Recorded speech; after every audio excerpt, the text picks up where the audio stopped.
Hello everyone, it's AJ, and today we have a brand new episode of Bungo Season 5. Woo-hoo. So we're heading into episode 5, we're getting to the halfway point of the series, and well, we have even more pain! Yay! It is the pain season.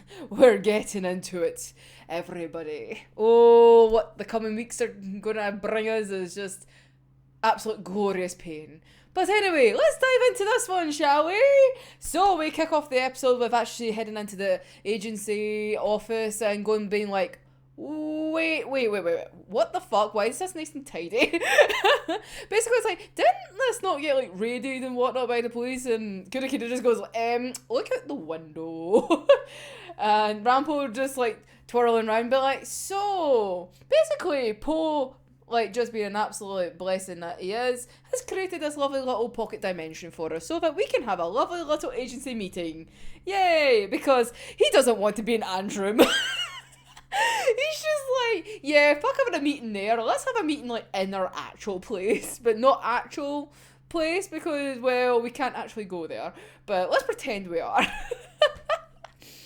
So he's like, right, Tanizaki and Kenji are back, so all the chess pieces are back in place, so let's have a meeting and break down about how we're going to defeat the Decay of Angels and like end this whole fucking terrain. And it's like, and OP.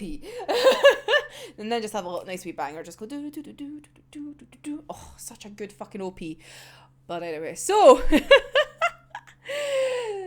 after the OP, we have the little meeting, and then they're just like, right, so this is what the circumstances are, and like, half the world's like kind of been infected by vampires, like Fukushi and his vampire army have like infected so many fucking military troops and whatnot, that literally by the second, it's just getting worse. It's like, yes, because once, like, Bram bites somebody, they can just, like, spread it out themselves. A lovely contagion ability. Yay. Fukuzawa brings up, it's like, yes, Bram is, like, one of the pillars of destruction, and, well, conveniently enough, Fukuji, like, defeated him, like, years ago by, like, sticking the sword right up him, which basically stopped him from doing anything. But that was probably all part of his plan all those many moons ago, because he's a fucking dick. Oh. And they go into, like, what the actual plan is and whatnot. And Rampo explains it's like, right, they want this thing called One Order. And it's like, what the fuck is that? And it's like, well, you know how, like, Bram is one of, like, these, like, pillars of destruction? Well, One Order is, one of the three calamities of the fucking world. Basically, it's an ability, like, creation that had to be locked away because it's fucking, like, way too powerful and horrendous to get used. Because I would basically explain is like, yes, so how it works is it's similar to my ability, you know, like, obviously, as my subordinates and whatnot, like, I basically make you kind of control your abilities a lot better and whatnot. So Rampo then kind of starts off the question of how many bullets does it take for one soldier to, like, take down the enemy, like, an enemy. And actually it starts off like really small, and then like it just, everyone just increases. And then Rambo just goes, yeah, it's like 50,000 bullets. Because, believe it or not, people don't actually want to kill people with guns. They don't want to have that guilt on their hands. And this is where fucking One Order comes in.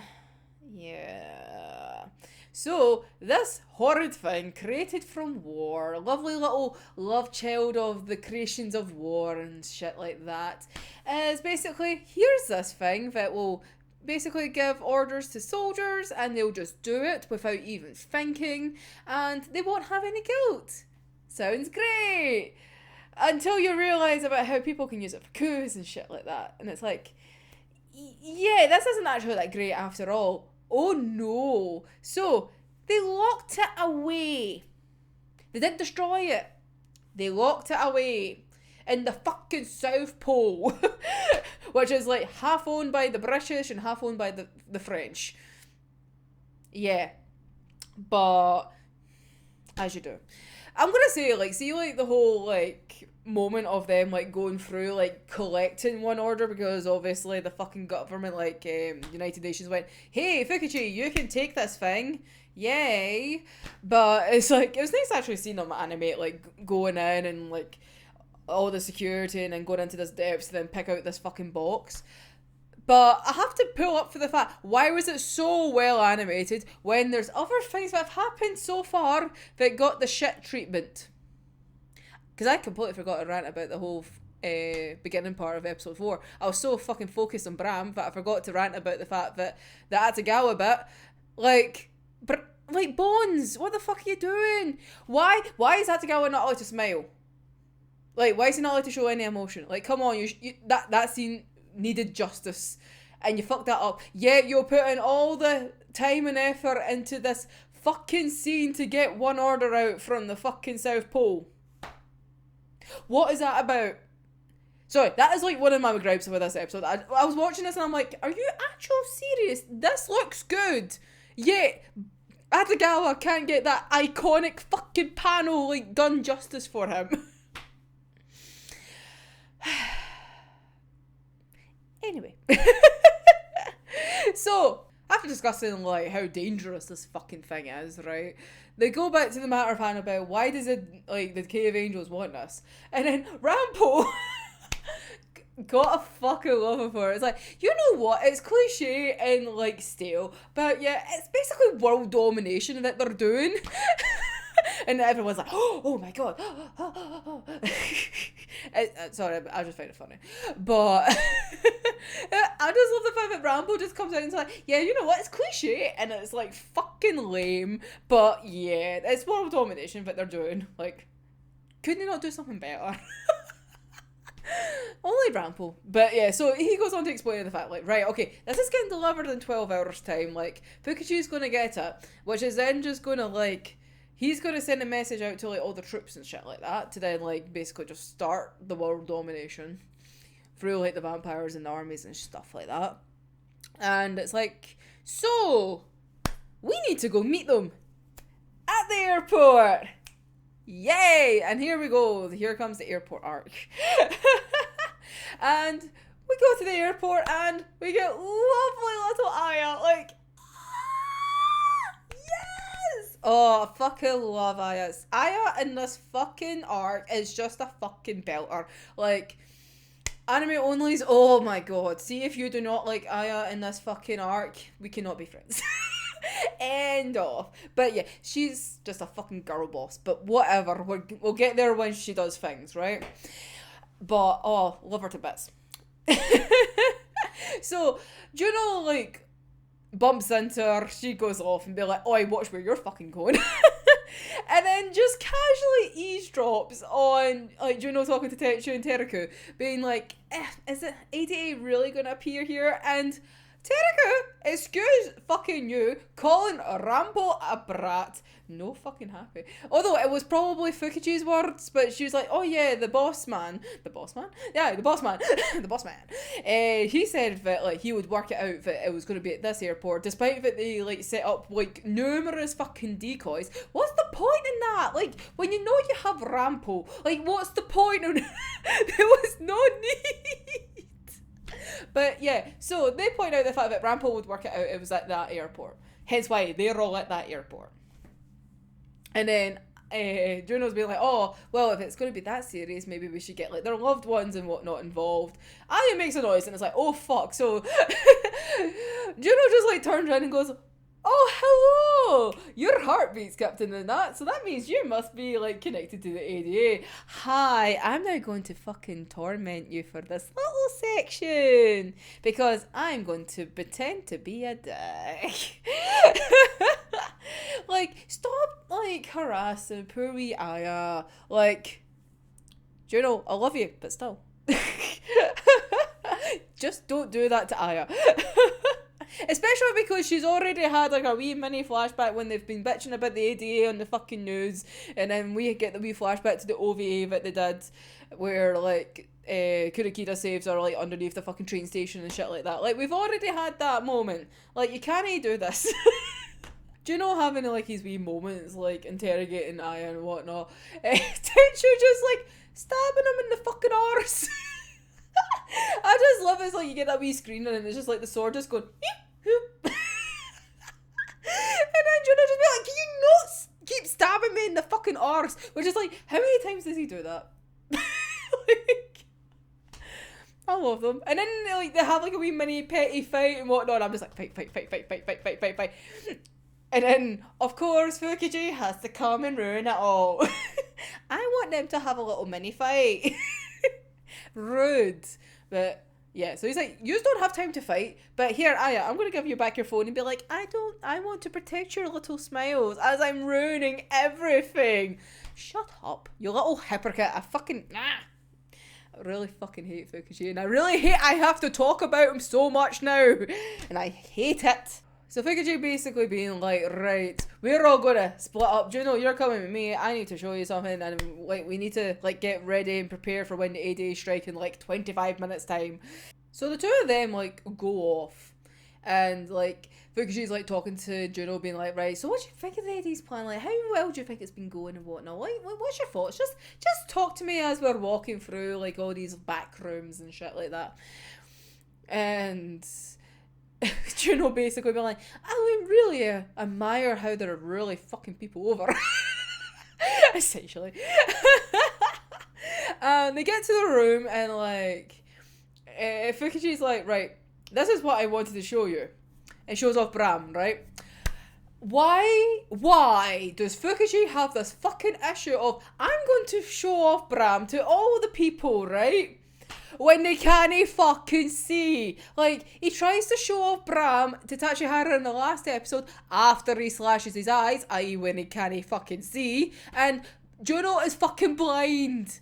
He's fucking blind. Like, what is it? And they're just like, yes, let's just show the blind person something. I just don't get it. But yeah, I just find it fucking hilarious. It's like, why do they kind of keep constantly trying to show the blind person something? He's like fucking blind. But anyway. Obviously, like, I'm assuming, I don't know actually, does Bram have a heartbeat? I'm assuming Bram has a heartbeat, right? So then obviously Jouno would hear the heartbeat and whatnot. Or maybe just hear he's breathing? I don't know. But that's just really made me think, does Bram have a fucking heartbeat? He's like immortal, so does he have a heartbeat? Why am I thinking about this? I don't know. Right, anyway, aside from thinking way too much about why Bram has a heartbeat or no, that's the only way for Jouno to know that he was there. But anyway, right, okay, so Fukuji just basically being like, hey, you should join us in the Decay of Angels because, like, yeah, you should. Because you're like a wee lone dog, even within the hunting dogs and whatnot. So, like, you'd be good in the Decay of Angels. Come and join us. Come and join us, right? And then we have a little cut to, like, Ashley and the crew. Like, there's a wee door, it open up, Ashley pokes out in the airport, and it's like, right, nobody's realised that there's a magical door here that goes into fucking Anne's room. And they're all just chilling, just ready for, like, the game plan and whatnot. And Rambo's, like, basically breaking it down again for what the plan actually is. Then it cuts back to Fukuji talking to Jouno about how he was picked out for this moment. Like, he was made for this moment. Like, Jouno is absolutely perfect for the Decay of Angels. And then, like, we get, like, a wee mini flashback about what, like, Juno's like. Because they're like, oh, I heard that you made bank robbers, like, stab themselves and stuff like that. And it's like, oh, cool. Basically trying to show, like, how ruthless and whatnot that Jouno can be.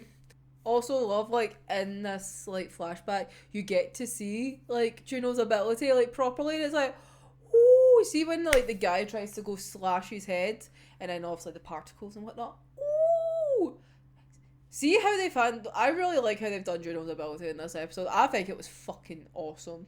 Like, it was just great to fucking watch, and I was just like, ooh, pretty.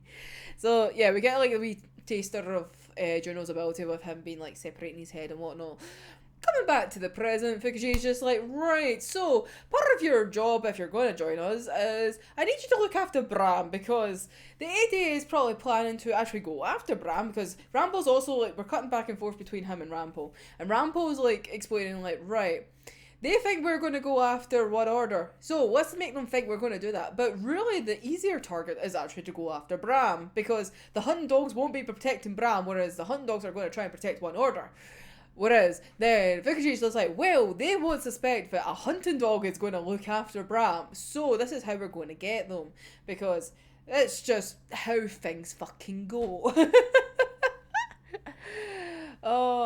So Jouno's like, yeah, that's fine, I'll do that, I'm gonna help you with this job and whatnot. Fukuchi's all like, banger, yes, let's go, right, let's kind of start setting up and whatnot. And we go back to the flashback where we're seeing Jouno like at the bank and whatnot. And just after he's dealt with like the robbers, like a wee old lady just like clings onto him like and starts like crying gleefully and whatnot and like thanking him and whatnot. And oh yes, it's a great moment, but it fucking hurts when you know what's coming. But oh yeah, it's just getting fucking hyped up for Jouno fucking slashing Fukuchi like, yes, yes, oh fucking best. Like yeah, you fucking get him. I just love this, even though I know this is not a good moment, but for that little millisecond of Jouno fucking attacking Fukuchi, yes, banger. Yes. Love it, love it, love it, love it, love it. Also, I just want to say, see my notes, I've wrote yes, but also fuck. Oh, and Jouno just being like, you know what, you made the mistake of teaching me like the joy of protecting people from like bringing me into the hunting dogs, like oh, like you saved me from like being in a gang and whatnot. But you know what? I want to hear the joy and appreciation from people for like saving them and all that, rather than like the sounds of torment. But I want to torment fucking you by slashing you up. But yeah, so then I activate fight, which then means fucking Fukuchi, being the OP person that he's fucking is, gets the fucking time sword out and then defends himself from Jouno from his first slash. And then here we go, here's a fucking fight, here we go. Oh yeah, but honestly, this is like, I love this bit for like how we get to see Jouno's ability just like pop off, like, oh, it's so nice. Obviously Fukuchi's like attacking from all fucking angles because that's what he fucking does. And then it's just like, we Jouno and his little particles and whatnot. And then he's just like, yeah, by the way, like, I'm going to tell, like, Teruku and Tetsu what the fuck you're doing. And they're going to believe me because I have, like, good evidence now. So I'm just going to, like, snooze you on through this door in my particle form. And, like, you can't really do much to stop me. That is until he tries to go through the door. And Atagawa's actually on the other side, stopping him from going through. Oh, lovely little vampy fucking Atagawa being a pain, even though it's not his fault, but oh, fuck. So he's like, oh shit, why can't I get through the door? And he's like, right, this isn't good. I need to get out of here. Ah, aircon, let's go through the aircon. I will be safe. No. Because also, Fukuchi lights up his fucking sword, so now it's a fire sword. And what do you do with particles? You can fucking burn them away. So, yeah. So Jouno then has to fucking, like, come out of his ability, because if he gets, too many of his particles get burnt away, he can't go back to his fucking human form. Like, how fucking shit is that? So then, as soon as he comes out, it's like the million fucking swords coming out of him like nobody's business. Like, one wasn't bad enough. What was it? He said like 6 or something like that. He's like, oh yes, I sent these off from the future. Like, just continuously. Like, Fukuchi, not going a bit overboard? Like, at all? No? Okay, just me then? Cool. Arsehole. Oh. Like, Jouno's just taking on the fucking chin. He's just like, haha, fuck you, bitch. Oh, but then Atagawa comes out and then just goes nommy nom. Like on him. But like Jouno's still like just like somewhat cursing out Fukichi, just being like, yeah, you think you might be winning, but you're fucked. You're gonna be fucked in the end. And it's like, yeah, Jouno. Oh, yeah. It fucking sucks. Like, we had Tachihara in the last episode, then we get Jouno in this episode. Fucking sucks. But we get a little flashback about how, like, he became sus of Fukichi, and it's just like, yeah, you're in the heartbeat of both Tachihara and yourself. Yeah, that kind of gave it away. Well, that gave me a little bit of an inkling, and well, I'm not stupid, so I kind of got myself some backup, and out through the wee doors in the window, there's little Aya just propped underneath, being like, what the fuck have I just got myself into? Because, lo and behold, whilst Jouno was, like, terrorising her, he dropped a little note for her and been like, hey, like, agency apologist, please help and basically follow me discreetly without being caught. And, yeah, I just now just witnessed a fucking murder. And she's like, right, I need to, like, get this out there. I need to prove that he's bad. And it's like, right, I have a phone. I'll take a photo. The photo had flash on. Flash! So obviously, Fukichi now knows that she's in the room. And it's like, holy fuck, panic stations. He bursts through, like, the window if it goes into, like, the separate room, and then, like, attacks, like, a locker, thinking that whoever it is, because he's not seen them, is in there. Turns out it's empty. And luckily, once Fukichi had went through the window, I had got out the door, like, through the room, and is now hiding behind something else, and is now debating about where the fuck does she hide? Because there's 2 other lockers now. And then basically goes, I can't hide in there because, well, he's going to go stab them. And then she's like, oh wait, I can actually hide in there. And then Fukichi comes out after realising that the door is open into that room, walks out, slashes the lockers, nobody in there. And it's like, where the fuck are you? And end. I was about to go unseen.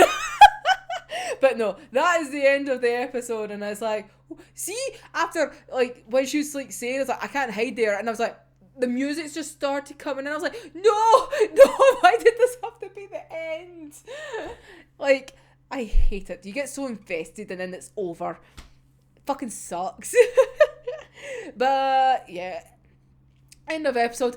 But, we finally got the ED! Yes! What? It just took them 5 episodes to give us the ED. Like, fuck yeah. Generally at this point, I was convinced that they weren't going to give us an ED. Like, we weren't going to have any visuals. It was just going to be the song. And then the credits were just going to roll, like, over during, like, the actual episode and stuff like that. But we actually got an ED! Like, yes! And I love it. Like, I love how they've kind of carried on the kind of flower theme that they kind of had teased, like, in season 4. Like, I really do love it. And then obviously we have fucking, like, Atgawa and actually having the fucking red and blue coded stuff and all that, didn't we? Yeah. But, no, it's so pretty. I love it. Like, oh. But there's no use in complaining about how they're rehashing, like, animations, so they've already done that for the OP.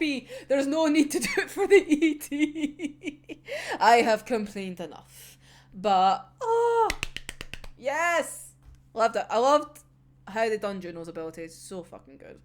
And I did, as much as I enjoyed them, how, like, they were getting, like, one order out, it still really pissed me off about how much effort they put into when, like, other things could have been done better already. But yeah, let's not really talk about that. But anyway, let me know your wee thoughts down below. What did you think of the episode? Are you finally happy that we actually have an ED? Like, what the fuck? Like, yeah!